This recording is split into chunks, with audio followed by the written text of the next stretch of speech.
We brought you to this country so you can go cut hair. How dare you embarrass me? Everything from, get a sugar daddy to marry rich.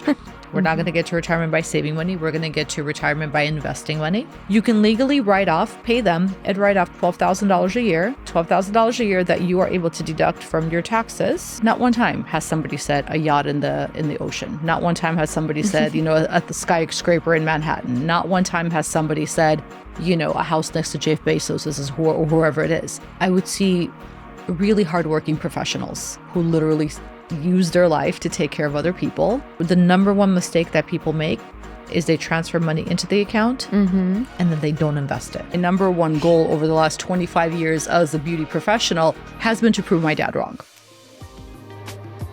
They say luxury is a lifestyle. I say it's a mindset. And this one comes with room service. Here at the Mayborn, where European charm meets California flair, I don't just check in, I reset. Because real power isn't loud. It's knowing when to ghost the noise and draft something far more lasting behind the scenes. The Mayborn, Beverly Hills. Welcome to The Basic Show with Viktorija Pashuta.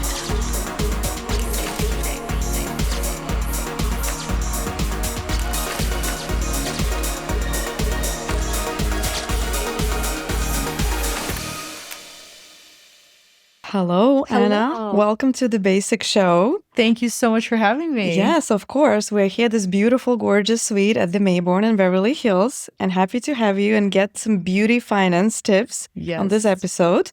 So we have today Anna Manukyan, the beauty executive and certified financial educator. So Anna, can you tell us a little bit more about your background? Oh my gosh, I'm so happy to be here, first of all. Thank you so much. The place is beautiful. You're beautiful. Well, it's such a treat. So thank you for having me. Thank you. I started the conversation around beauty and finance many, many years ago, more professionally about 7 years ago. So I'll tell you a little bit more of let's go take it way back for a second. So my parents and I immigrated here as political refugees when I was 9 years old. And I think that's very important with what's going on now. And literally, I saw the very first day that we were here, the importance of hard work. That in order to make it in this country, you say yes, you show up. My parents very much taught me the lessons of hard work, of showing up early, of never saying no, of just hustling. They never once knew what to do with the money that they made. And so, I very quickly realized that, okay, yes, you've got to hustle, you have to work, but also our parents don't know. I don't come from a generation of a family that actually talked about finances at the dinner table. Making it meant enough that you had enough for today and that you weren't worried about rent. So I started working at the age of 12. I also started, hustling very, very young. And at the age of 17, I finished high school early and I went to beauty school and I signed myself up and I told my dad, I'm going to beauty school. I'm going to have this career in beauty. And you would have thought that I made a grave mistake. And he told me, we brought you to this country so you can go cut hair. How dare you embarrass me? Wow. And that specific point in time, I remember, to this day, very, very significantly, because I was like, well, you can have creativity and you can have a career and you can have financial success. And to this day, my number one goal over the last 25 years as a beauty professional has been to prove my dad wrong. Has been to say, no, you can have it all. You can be creative. You can be of service. You can have autonomy in your career and you can be financially successful. Fast forward to, many years of being a beauty executive, of leading national teams, of being, head of function for some of the largest brands in our industry. One of the things that I saw time and time and time again was that I would see really hardworking professionals who literally use their life to take care of other people, retire or not retire, end their career with a GoFundMe, never be able to retire, never have the financial freedom that they deserve because they work so hard for it, and to feel completely shamed for not knowing even what questions to ask. And, I started really thinking about this conversation when I was coming up on my 15, 20-year anniversary of being in this career. And I was like, what is it that I want my legacy to be? And simultaneously, at that place and time, there was a very significant event where over the last, it was a couple of years, I just saw salons close. I saw people going out of business. I saw salon professionals who were at the height of their career get into an accident and literally completely lose it all. There was just a string of events. And so for the organization that I was working with at the time, I really started to go and look for like financial education to bring to the teams. And when I tell you, Viktorija, I had such a hard time, even as an executive, even as somebody who was like, professional, so to speak. Anytime I went and had a professional conversation with anybody in finance, I always felt ashamed of the things that I didn't know. I always felt completely confused. And I always felt like I was being spoken down to. And again, being a woman, being an immigrant, being in the service industry, a lot of us carry so much shame around what we were never taught, what we don't know.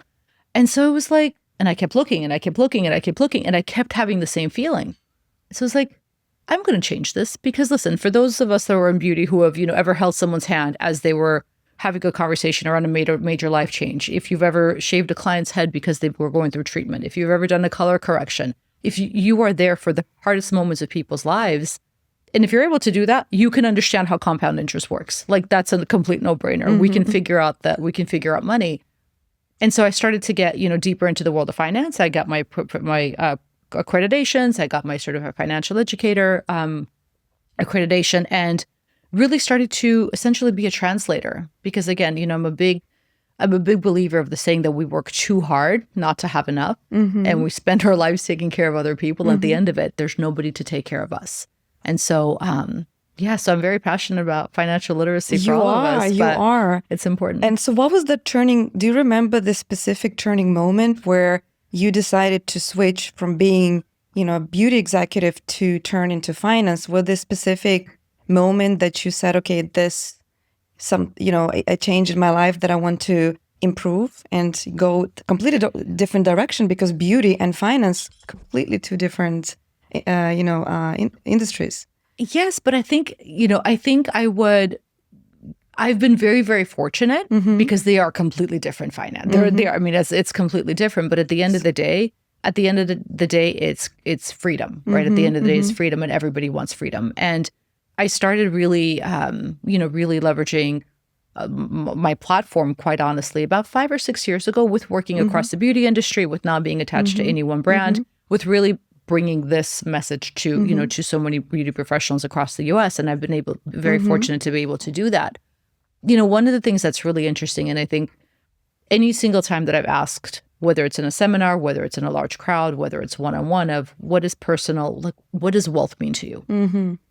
Not one time has somebody said a yacht in the ocean. Not one time has somebody said, at the skyscraper in Manhattan. Not one time has somebody said, a house next to Jeff Bezos or whoever it is.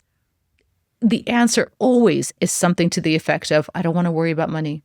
I don't want to worry about bills. I don't want to look at price tags. I don't want to worry about retirement. It's such fundamental things. And it's interesting because you don't get taught that at school, right? No. You don't being taught having financial literacy nowadays, especially for creatives, right? They spend so much time crafting and polishing their skills and being creative. And for most of them, when you say the word finance, like you said, they get scared and petrified because such a complete different world. So how do you get in? I guess, what would be the first steps for anybody who is a creative or a freelancer to take to get themselves a little bit more educated on the topic? I think the first thing has to do with mindset. And I don't want to sound overly woo-woo or anything like that, but really, if are you scared of the ocean, or are you scared of like heights by any chance? What gives you fear? Finance. Finance gives me fear. Finance gives you fear. Okay. Because it's the unknown. It's something that numbers, right? The business aspect of it. But I feel it's knowledge that it's not something you can just Google and find out in 5 minutes. To me, it's something you need to go to school to understand. It's something that you think only the millionaires, billionaires have, the CPAs to teach them and to advise them. But for creatives and who live paycheck to paycheck, they have no clue, what are the first steps they need to take? Where do they go? How do they find that information? Yeah. There's actually a lot out there. And the reason I was asking what scares you is like, even if, one of the examples that I always say is being around on a plane. mindset. Being on a plane. Okay. So if I tell you you're scared of being on a plane, and which a lot of people are, and I'm like, okay, guess what? We are going to have an incredible all expense paid trip around the world. We're going to go to every continent in the next 2 weeks. And we're going to just prepare. You're going to have a lot of miles come in. And you're like, and to somebody else, I'm going to be like, oh my God, sign me up. I'm going to pack my bags right now. Like, where are we going? What time is the car picking us up? And to somebody that's terrified of flights, they're like, can I pay you not to go? Right? And so the first kind of mindset is the first mindset around, around taking the fear out of it is giving yourself the space and the grace to say, it's okay that I don't know. It's okay. I can do hard things. It can be scary and we're going to do it anyway. And it doesn't all have to be done at once. Because the reality is that when you look at, yes, of course, there's, billionaires and millionaires and people that have an abundance very quickly. But for the majority of the people, small, consistent changes on a daily, on a weekly, on a monthly basis actually gets you so much farther ahead than if you were just to invest like, $50,000 into something. And that's kind of the reality, is giving yourself the permission of like, what can I control? What can I control? And what can I do consistently? Because it's not about necessarily how much money you have. Think about every broke millionaire that ever existed. Think about how many people win the lottery and are completely broken at the end of it. Think about Mike Tyson. Think about, there's so many, we have so many cultural examples of somebody that has an incredible amount of money, doesn't know how to not only manage it, but doesn't know their mindset around money and winds up being in a worse condition. So as a first step is give yourself the space again and the grace to say, it's scary and I'm going to do it anyway. Okay. Starting to invest in having your money work for you, and we'll talk about that in a second, is the sooner you're able to start, even if it's small amounts, the better off you are. Okay. Don't wait for life to be perfect. Don't wait for that perfect paycheck. Don't wait to be fully out of debt. Don't wait for your partner to be perfect. Don't wait for life to be perfect to start, because life only gets harder and life only gets busier, right? And you'll never have time. And you'll never have time. And years go by. I mean, I feel like this, and it's like we're halfway into the year. This and the year's over. This, it's so quick. And if you were to, have invested 5 years ago, like the best time to plant a tree would have been 5 years ago, so you can eat the fruit now. The second best time is now. And the same thing happens with investments and money, especially with the markets being so crazy right now. It also gives so many people fear around like, what am I even doing? When you're consistently putting your money to work, you're buying assets, things will come up, things will come down, but you're still gathering wealth in a way that you're not even realizing. So let's talk maybe a little bit more about, give us the background and the change for the professional beauty salons. So do you think how the life or the business models change from the being a traditional beauty salon with the rise of the social media? What change you think has happened? With the rise of social media, it's interesting because before, I mean, when I was getting into, when I was first starting, there was like 5 salons that you knew that I wanted to be. If I wanted to make it in this industry, there was these 5 salons that I needed to assist in, or with these 5 hairdressers that I wanted to aspire to. And the rise of social media really changed it, where anybody could be a celebrity. You don't need a brand to back you. You don't need a salon reputation to back you. And so what was happening early on was, professionals, licensed professionals, and quite honestly, even people that don't even have a license that were teaching how-to tutorials on YouTube, instantly had a platform and instantly had credibility and instantly had this, perceived expertise that they didn't develop decades training themselves to have. And so the traditional salons really had to quickly change, and still struggle with it, as we all do, to retain the expertise, because it's not always necessarily the perceived value versus actual value are completely independent of each other sometimes.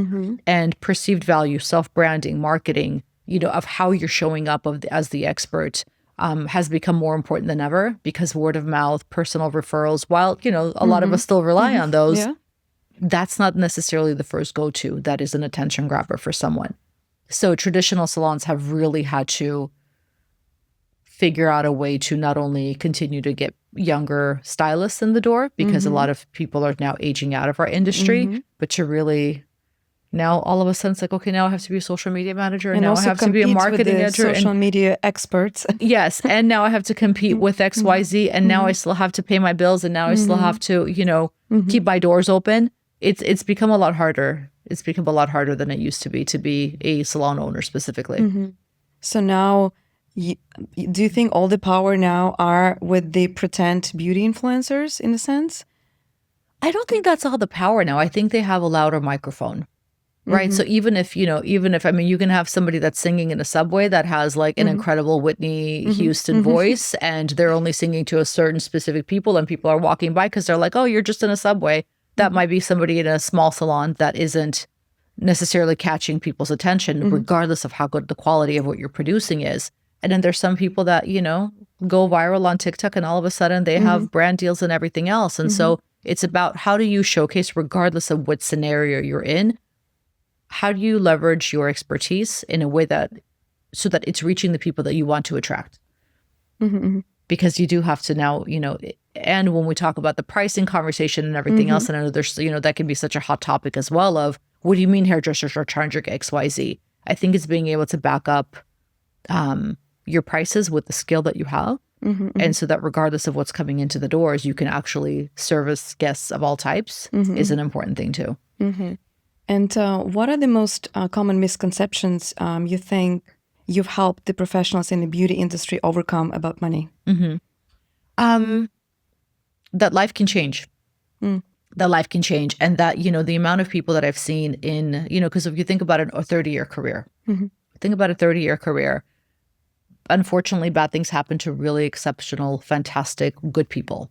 And so what do you do so that, because three things tend to happen in our industry. It's actually one of the few places that the longer you're in it, the less money you make. The longer you were in it, the less money we make. And why is that? Because if you think about the first 5 to 7 years, most of us have a goal of like, yes, I want to be that busy hairdresser. I want to be that salon owner. I want to be that platform artist. I want to be that influencer. Like, that's what I want. And so we spend the first 5 to 7 years really hustling, really grinding, really showing up, saying yes, working on our craft, all the things. And then we get there. And then we're tired.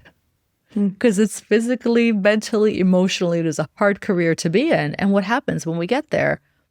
We start to plateau. And when we start to plateau, there's three things that we typically don't pay attention to. We don't pay attention to inflation. Last year was at a record high. So everybody like that, after 25 years of being in this industry, it was the first time that industry wide, everyone was talking about it, because you felt it at every step of your purchasing journey, professionally or personally. But inflation goes up 3 to 5% every single year. So every single year, you need at least 5 cents more to buy what that $1 used to cost you, right? So our money is going a lot less. Okay. And then we also don't take care of our physical health. We have our physical decline because you're tired, your wrists hurt, your back hurts, your hips hurt, your shoulders hurt, all the things. So we're not able to do as much. And we're also not paying attention to continuing to grow our clients because also like, I'm booked and busy, I've made it. So we're not adjusting. We're comfortable. And so what happens year after year is we start to steadily decline. And then when we look at, 20 years in, 15 years in, 25 years in, you actually start to see the drop off of either people leaving the industry or where they're continuously making less and less and less money. And so one of the things that I'm really passionate about is, in the conversations that I have, in the education that I have, is how are you making sure that you're not completely declining towards the end, that the seeds that you're planting now are actually planting the harvest, so to speak, for you to have a secure, financially healthy, a twilight retirement of actually being able to do that. Because another funny story is, a few years ago, I went down a rabbit hole on like one of the Facebook groups, and one of the Canadian hairdressers, funny enough, asked like, hey guys, what do you do for retirement in the US? And girl, you have to see this feed. Like, I have screenshots of it. Yeah. And it was everything from, get a sugar daddy to marry rich to I'm going to be, we retire. What do we retire? We curl up and die. Like literally that was, and there was hundreds of these comments, and I was like giggling as well of like, oh my God. And then I started to actually, the laughter turned into like nervous laughter, and then it turned into like borderline panic of, oh my God, this is how we view ourselves of like, it's not even in the cards for us. And so one of the things that is incredibly important is just being an advocate for people asking better questions and having financial autonomy so that that's not a common joke. Because when my dad tells me, don't embarrass me by going into the beauty industry, and we ourselves are like, yeah, we never retire, we never have financial freedom, we never have these things, that's not for us. There's a problem, right? It's we have to change that for not only for ourselves to be able to have that. It's not even freedom. It's almost like a self-respect of the things that we deserve, because we do work so incredibly hard to make sure everyone else is okay. But it's also to change the narrative around this industry as a whole. Right. And most of the creatives put themselves second, right? 100%. All the time. And especially, so what would be the practical advice? Say we have the corporate world, right? When you are where the corporation is taking care of you, the 401k plan and all these benefits. But when you're a freelancer, especially a lot of, foreign freelancers or immigrants or people coming from different states, what would be the basis in terms of the insurance that any creative should think about and have, in sort of like 1, 2, 3 step that you would recommend? Yeah. Disability insurance is key, right? Okay. And disability insurance is really key, because you're in a physically, you are or we are, right, in an industry that is directly where your physical ability to do your job is directly tied to your paycheck. So to your point, so if, I was hiking and broke my ankle really badly 2 years ago and was out completely for 3.5 months, I couldn't even stand on 3.5 months. I've known educators or stylists that, there was one who was a brand educator. She had been a brand educator for 20 years, but she was freelance. She was driving to a class, was a salon owner, was T-boned by a truck, broke both hips, had to close her salon. Wow. Had to, go into major debt. She wasn't relying on the brand because she was like freelancer. She didn't have a 401k. She didn't have basic insurance. And these are people that are successful, right? And everything can be lost so quickly. So at a minimum, having proper disability insurance is great. The one caveat with disability insurance for our industry is that most disability insurance does expire when you're 65. Like, companies will not insure you. So like everything you've paid for it, at that point, if you've lost it, you don't have it anymore. So looking into, while you are young and healthy, looking into things like long-term care that you can then like pull money out of if you need to. So it's not just for you to be, in a nursing home or something like that is really important. And, if you are in a partnered relationship where you are relying on someone else's contribution to your life financially, like, I hate to say it, but life insurance is really important as well. Because when you look at, again, bad things can happen to really good people. It's making sure that you have those insurances, because, the amount of people that we hear of that completely unexpectedly pass away is really scary. And so at a minimum, having those 3 is really important. Sorry, to summarize, so disability insurance before you're 65. Yeah. Then life insurance. Life insurance. And then the third one? Long-term care.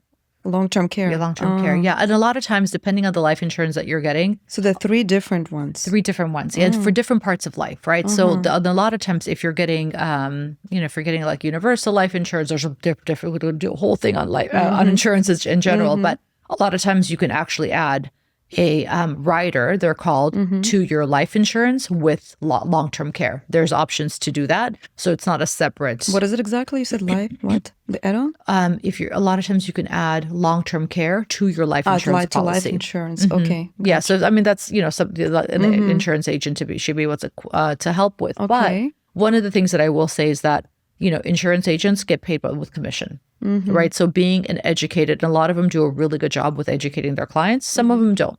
And so anytime, you're shopping for insurance, anytime you're investing with anyone, my biggest, piece of advice, or my biggest, you have to be able to self-advocate for yourself, and do not sign anything, do not put your money into anything until you really understand it. Because also the amount of people that I've seen that thought they had something covered, and then life actually happens, and you're like, I've been paying money and I can't even, and this isn't even protected. Like, being an educated consumer is incredibly important with anything with finance, insurance being a key part of that. So to summarize again, could you do all 3 with one provider, or it's completely 3 different companies?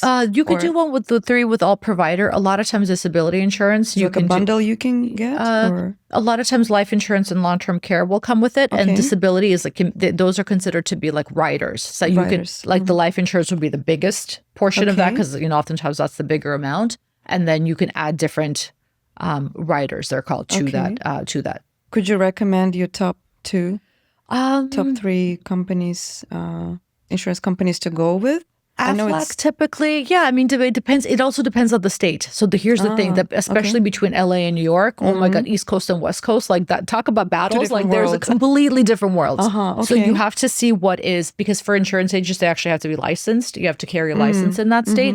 And the state laws vary quite drastically depending on what insurance types of coverage, like the rates that you're getting. So depending on the state,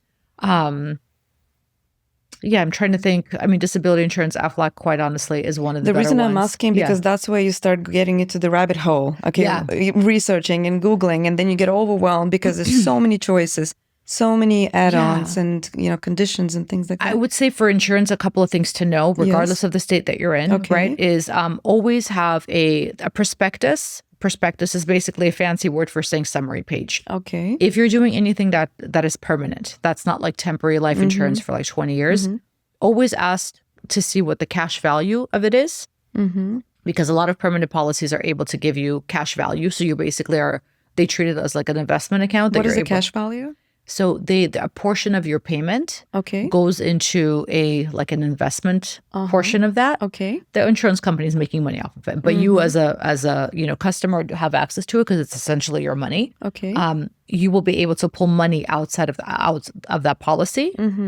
So let's say it's $100. Yes. 75 of it will go to making sure that you're protected, your life insurance cost. Yes. $25 of it will go into the separate amount that gives you cash value access. Okay. And so when you're, facing retirement or if something happens, you're actually able to borrow against that money tax-free. So it's important to know that if you're signing up for anything permanent, what is the cash value? How is the cash value calculated? What percentage am I getting back on the cash value? Cash value in insurance policies is a tax-free loophole that a lot of rich people use as well. So just, again, the whole like deep you said, down. that's a really smart question to ask, Yeah. right? So it's important to, like you said, which questions you ask. And sometimes we don't even know what to ask. We don't even know what to ask. Another Right. question is, when it comes to insurance, is this reimbursed or is this cash indemnity?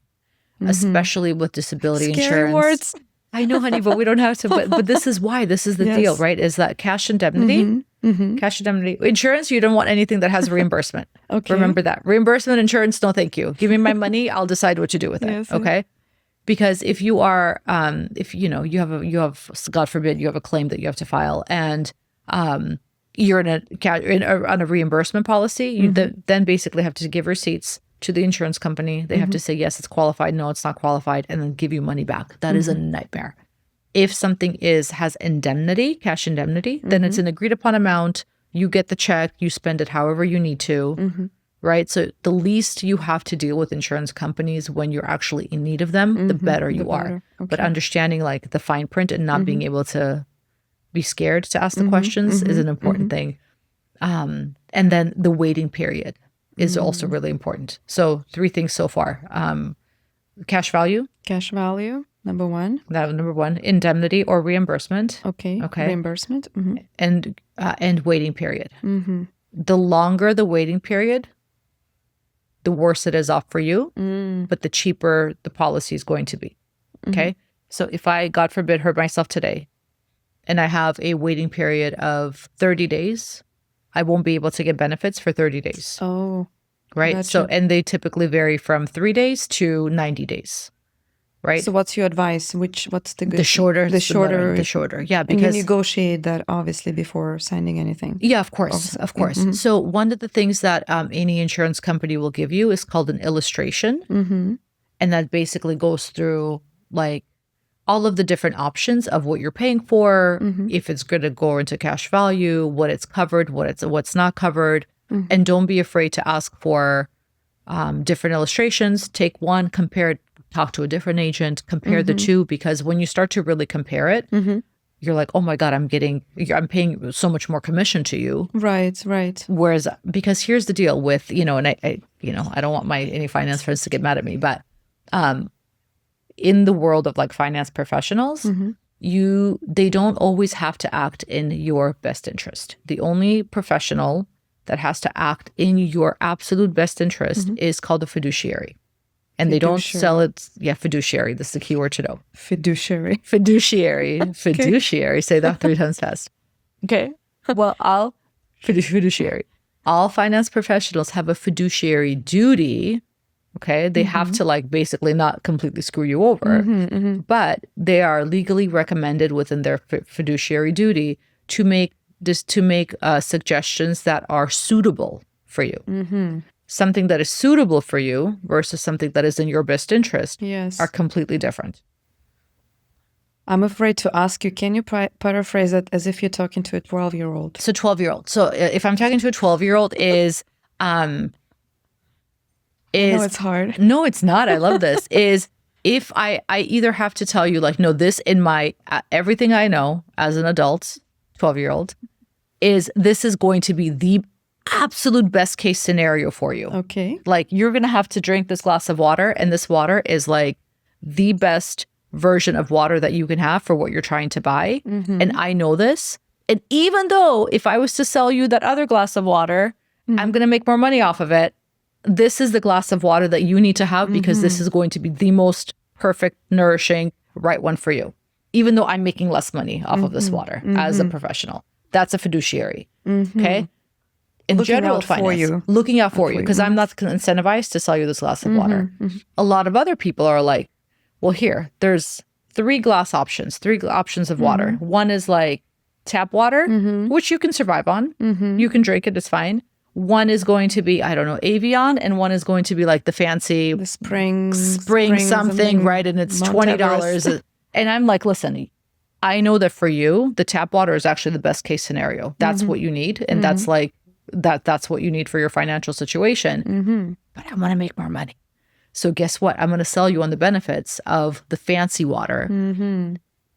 And oftentimes that's what winds up happening because it's suitable. It's still water. You're still going to get hydrated. You're still going to get, you know, the benefits of being. But you end up paying so much more when you don't Exactly. have to. And so asking the questions and being relentless with having having enough information to be dangerous.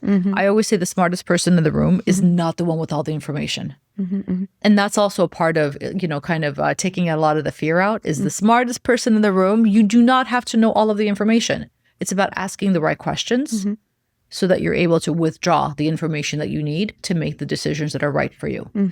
And the same thing has to do when you're dealing with anybody in finance at all. You know, they're there to help you, they're there to serve you, and they're there to make money off of you. True. And, and so being able to be very crystal clear with what it is that you need, what it is that you need to know, so that you can be an advocate for yourself in that process is really important. Well, that was very insightful. I appreciate simplified explanation. So now let's talk about the videos that you made. The one particular video that got my interest was stating, make your children millionaires. So can you please recap those steps that you mentioned in that video? Absolutely. Yeah, no, this is a big one because, I have 2 children and I didn't, quite honestly, full transparency, I didn't load this information enough. In a way now I'm like having to catch up, and now I'm like, oh my God, I'm having to, support them so much more than if I knew this when I was, when they were babies. The way that money works is the sooner that we are able to plant the seeds and give it more time to grow, like time equals money in the growth that we have. So to make your children millionaires, I mean, honestly, there's a couple of different ways of doing it. You can open up a brokerage account, a custodial brokerage account for your kids. What a brokerage account is, it sounds like, like a very fancy word. Break it down for us, please. It basically is like a bank account. Yes. But instead of having money in there, it's where you're going to buy and sell your stocks, any securities that you have, like your investments. Your investments live in a brokerage account, whereas your, for a lot of people, like your daily money lives in a bank account. Okay. So that's all it is. It's a place, it's an online, a lot of times online financial institution that then your investments live in. You can open an account for your kids and, dedicate, if you're doing $50 a month, $100 a month, whatever it is, and consistently buy pieces of companies. So you're buying stock, you're buying assets, so that if you think about, the return of, even something like the S&P 500, which is basically Standard & Poor's 500, it's the top 500 companies in the United States. for the last 10 years, the results are 13%, between 13 to 16% growth, actually. What do you use, Robinhood account or You could, things like Robinhood, okay. E-Trade, Vanguard, even Acorns. I mean, there's so many different ones. But yeah, that is exactly it. That's a brokerage account. So you open first of all, you open a brokerage account, creating a custodian. So you can do, yes. So you open it up for yourself. For yourself first. Okay. And then within that, a lot of times it has within that it'll say open a custodial, or saving for later, a custodial account, youth account, depending on the platform, they'll have different ones. Okay. Do they have like an age limit? They have to, depending on the state, again, you can set it up. It's like California. Some of it and depending on the account itself. So it's either 18 or 21 is when they take ownership of the account. Okay. Then. So then you can automate it to, again, whatever your budget is, $10, $20, $100. Can you start it while you're pregnant? When you They need a social security. They do need a social security. Okay, so you need the social security of your kid to open the custodian account underneath the brokerage account. Within your brokerage account. Within your brokerage account, okay. And then when they turn of age, and so you can automate it to where every month it's just, a certain amount, $200 goes from your bank to there, and then you can set it to where it's literally buying pieces of a portfolio. So you can say, and because you have so much time, oftentimes it's going to, and again, with like robo-advisors, with everything, you could automate it within then where it's just buying stock on every single month. How do you report it in your tax return? On the tax returns, depending on the type of, you would give that to your CPA. But again, if you're looking at, depending on how you have it set up, you could actually have it set up where you're not actively paying taxes on it, depending on, because you could actually also do a Roth account for those guys that you would pay taxes on. Okay. Now, what is a Roth account? Roth is so there's the girl, there's so crash many course. things. Hey, crash 5 minutes. There's so many things. There's so many things. So so let's go back to kids and I'll talk about Victoria, grade 1. No. But this is so important. It's such an important conversation. Please. But it's such an important conversation because so many of us we don't know. We don't know. We know nothing. We don't know. And that's the thing is that once you know, you're like, oh, this is so much easier than I thought, because it's just demystifying it. And then once you know, then it's a big mystique, the finance world. It is, but there's so much that we can and once you kind of start to know, you're like, oh, I want that. And I want that. Okay. Like it changes your mindset. Yes. The reason sorry to interrupt you. The reason I thought about that question, I remember Beyonce saying she's hiring her daughter to be a dancer. Yes. Right? And then she is investing in her daughter and apparently that money, if I'm not mistaken, is not taxed. And accumulating. You could actually, yes. So you could actually there's a couple of things, because if that money will start to get taxed when they starts to be used. So because there's capital gains taxes and all of that stuff on that account, that once it starts to get used and sold, they'll start paying the taxes on it way later in the future. Okay. You can actually, to Beyonce's point, you can actually hire your child. Yes. Okay. Let's say your child is not, Blue Ivy and she's not a dancer, but you want them to be an assistant on a photo shoot, or you want to take pictures of them for their hair to show a treatment, or you want them to sweep the hair in the salon, or there's 1,000 different things, right, that you can hire your child for. You can legally pay them and write off $12,000 a year. Right? Make note, guys. Right? $12,000 a year that you are able to deduct from your taxes, right? You're not paying money on that, and you're actually able to invest that into an account for them. So you're getting the tax benefit, you're getting the tax write-off, and you're able to start investing that money for them in a brokerage account, in a youth Roth account, Roth IRA, which is really like setting them up for later in life. But there's ways to be able to do that, so that depending on even what part of life you want them to be millionaires in. And again, one of the apps, I'll talk about this app really quickly, because yes, please, is it's called the Compounder.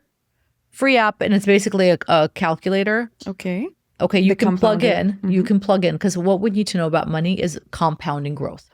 So when money compounds, it's let's say there's fixed interest. Okay, there's fixed interest. Okay, and so you and I both have $10,000. Let's just say. Okay, I'm going to invest my money in an account that has fixed interest with a 5% return. Okay, every year I'm going to get 5% return on that initial $10,000 investment, regardless if I have it there 30 years, if I have it there 15 years, whatever it is. Regarding the inflation? Regarding nothing. I'm always going to get 5% on $10,000. Okay. So $500 a year, $500 a year, $500 a year, $500 a year. Whereas your account has compounding growth. So year one, you get 5% on, so it's $10,500. Year two, you're going to get 5% on $10,500. Okay, that's now you have, you're up another $750. Year three, your 5% is going to go on that $1,150, $500. So you're actively growing. That money that you're earning interest on is also earning interest. That's how money compounds. So it's more for long-term investment, right? Long-term investment or short-term investments. Anytime you're investing money, you want to make sure it's compounding. So the money that you're earning is continuing to earn money on that larger amount. So if you had $10,000, right. now it's $11,000. It's earning 5% on $11,000. Now it's $12,000. Now it's earning 5% on that $12,000, right? Whereas if it's fixed, it's always earning interest on that initial $10,000. So when you're borrowing money, fixed is always better. When you're borrowing, fixed is always better. Anytime you're investing, compounding is always better. So let's go back to that app. So how do you use the compound? So Compounder app, thank you. So compounding app is a really great, quick way. I just like to, because it's like, okay, if I have, $100 a month that I want to do for the next, 5 years. And if I have the return of, you can plug in every scenario possible. Okay. And it'll show you 10 years, 15 years, 5 years. It'll just quickly give you what the outcome is going to be. So even for your children's accounts, you can say, okay, 1-year-old, if I do $150 a month. Okay. And we want to always base the return at 7%, 8% to be safe. By the time the child is 18, what is that going to be? Now you're like, okay, well, maybe I have $200 a month. Maybe I have $50 a month. It's a really quick way. Wow, so smart. It's a really quick way of being able to see. And then you're like, okay, well, all right. So birthday money, if I do an extra, $500 a year from all of the birthday presents that you get. Right. Let me ask you, can you always pull it out? Or no? So, okay, really good question. Really, really good question. With custodial accounts, yes, you cannot pull it out because it's their money. Until they turn 18 of age, 18 or 21, and then they are able to have access to it. So that's an important thing to know is that, it's considered to be almost a gift to the account. So once you set it up, that's it. You're not touching it. There's no emergency pool? There's no, with a custodial account, there's not. There are also things, if they want to be specific for college, that are 529 accounts.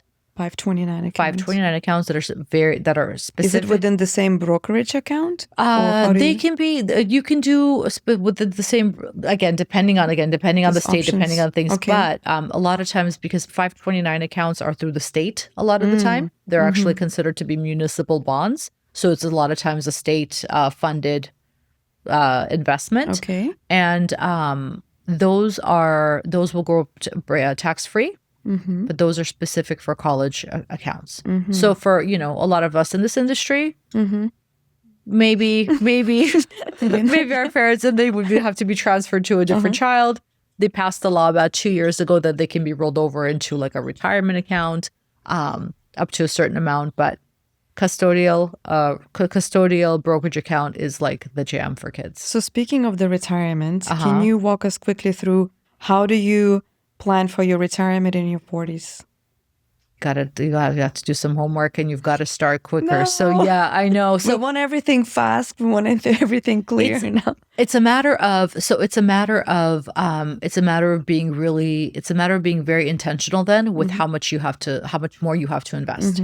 And that's why it's, better starting now is absolutely better than starting later. But it's, again, looking at that compounding app of okay, what is going to give me the rule of thumb for retirement is about 20 years of life. Okay. So, if I'm having a hard time saving for 6 months of emergency expenses, how the heck do I get to 20 years of funding my life? Right. Exactly. So it's also changing the mindset that we're not going to get to retirement by saving money. We're not going to get to retirement by saving money. We're going to get to retirement by investing money. Right. And then it's also looking at, within, again, even if you look at the compounder app of, okay, I need to have, I want to have $1 million of retirement. I want to have $300,000 of retirement. I want to have, X amount of dollars of retirement. how much do I need to be doing every single month, every single week to be able to have a number that's close to that, and then putting it into a brokerage account. I mean, every time I think about investment, I always think about risk. Any type of investment that has the minimal risk, just to be safe, because I'm sure you know many cases with investment, people lose their life savings, in certain different situations. Is there any way the safest investment you would recommend to use for the retirement? So retirement accounts, so that's a really good point, and that's a really good question you bring up, actually, because when you look at like the stock market is considered to be pure risk. Exactly. Actually, yes. The reason why is there's no guarantee. There's no guarantee. That's not insured. There's no FDIC. Like you keep your money in the bank, you know that $250,000, I'm okay if everything goes bad. With the stock market, there's not the case. But when you look at what makes up IRAs, are individual retirement accounts, or 401ks, a lot of times those are comprised of mutual funds. They're comprised of many, many, many different types of investments to almost create an internal, not only diversification, but like checks and balances. So within your retirement account, you're not going to pick these individually by the way. It's going to be kind of like automatically selected for you. You're going to have some stocks. You're going to have some bonds. Bonds are considered to be... What about bonds? Bonds. So stocks are shares of ownership in a company, right? So here's Apple. I'm going to buy one share of Apple. I own a teeny tiny fraction of Apple. Bonds are actually debt instruments. Bonds is I'm loaning my money to someone for a specific number of years.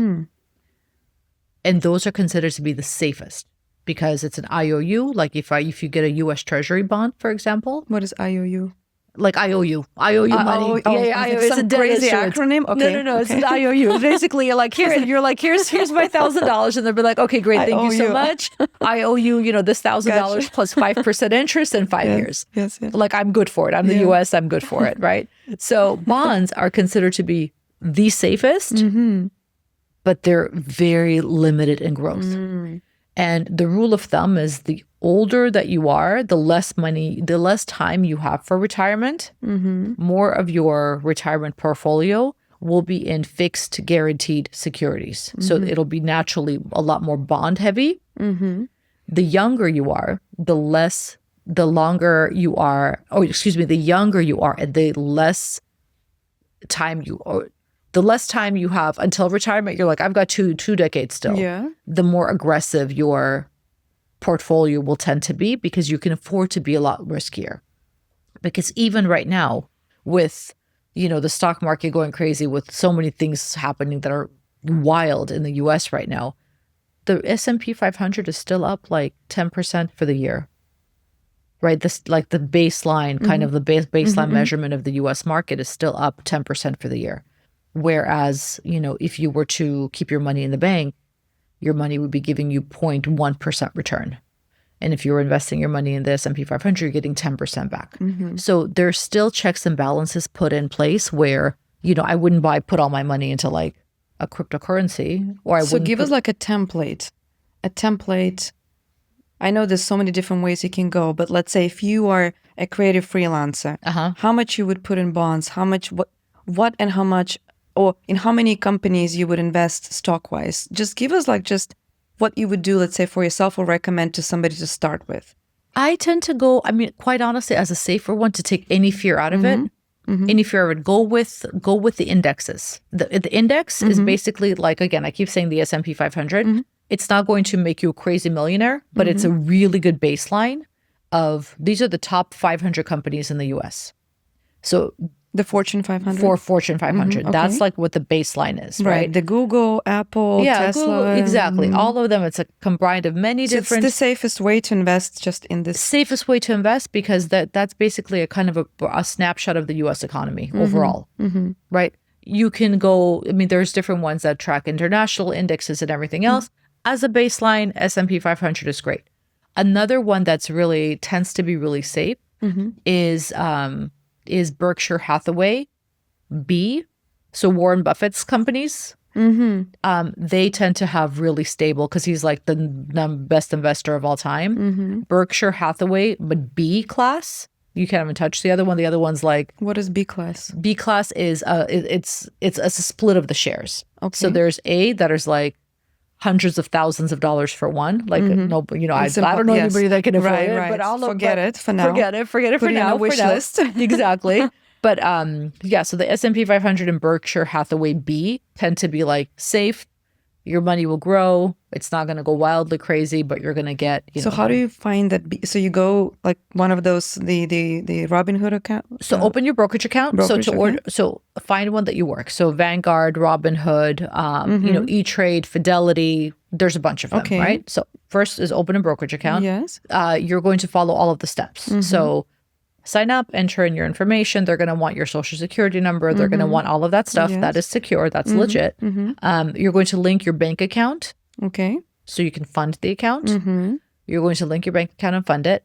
There's the number one mistake that people make is they transfer money into the account and then they don't invest it. That's me. And then it just sits there. It's just there. Girl, it's just there. Yes. So then so you have to invest it. So then once I was thinking too hard where. Exactly. So you are so not alone. That's literally the number one mistake. But people are like, no, I have it. I'm good. I'm invested. It's there. It's just sitting there. Floating. Exactly. It's just sitting there. It's not making you any money. Yes. So then you want to get it out of the waiting room and you want to buy assets with it. So then you can look at, there's so many resources even online. You can say, Right. I was looking in tech and healthcare, but I don't want to risk, right? Yeah. So, you have the money in the account. Yeah. Then you pick. So you can say, SPYY is like the S&P 500 one. So then so how many shares of that one do you want to buy? And then now, instead of that money being just like liquid money, now you own those shares. And then those shares will continue to some days you're going to make money, some days you're going to lose money. Don't panic if you lose a little bit, because they will always come back. And then you just every month. So you only lose money when you take it out. Yes. Right. So you don't lose money if the money are in the circle. Exactly. Okay. You want it.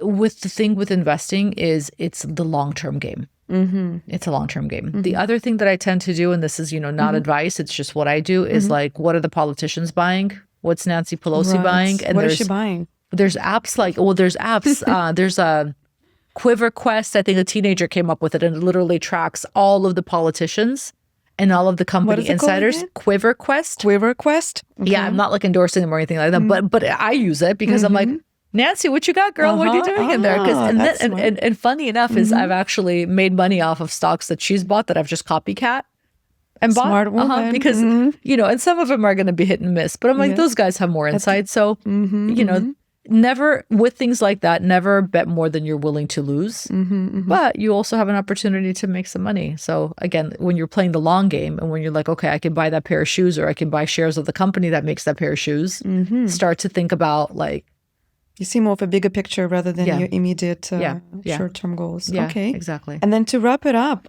so if you could summarize, so what are the secrets of wealth? The secrets of wealth is having freedom and autonomy. Honestly, I think the secrets of wealth is information is half the battle. Knowing what to do is half the battle. And so it's about having enough faith in yourself, having enough security in yourself to make decisions that are going to be the best for you. I think we put ourselves third, second, last in our lives so many times. And so we never feel fully fulfilled. We never feel fully wealthy. We never feel fully secure because we are making sure that everybody else does. And so I think, information is just a part of wealth. I think it's leveraging that information to ask yourself, what decision can I make today, right now, that is going to give me the best outcome? And ask yourself that question any single time that you're making a decision or any single time that you're not sure what to do. Because when you put your own oxygen mask on, when you make sure that you are taken care of, everybody that you love will be taken care of. Everything else falls into place. And so, I always say we spend our lives taking care of others, and it's really time to start taking care of ourselves and being able to do so as well. Make note, guys. Yeah. Well, thank you so much for this really, really informative interview. I learned a lot, so I have to do some more homework. So if somebody wants to get a personal advice from you, where can they find you and how can they Absolutely. contact you? Yeah, absolutely. You can find me on Instagram at Manukyan. I do have a very extensive course that's launching at the Beautiful Wealth, and they can go through the academy that way. Or just contact me and I'll share any resources that I have or point you in the right direction. But And we'll tag all of your contacts in this Absolutely. episode. Well, thank you for being so on the much. Basic Show. Thank you, Victoria, for Thank having you. me. Thank you for being Thank here. you. Such Thank a pleasure. Thank you so much. Pleasure is all mine. Thanks.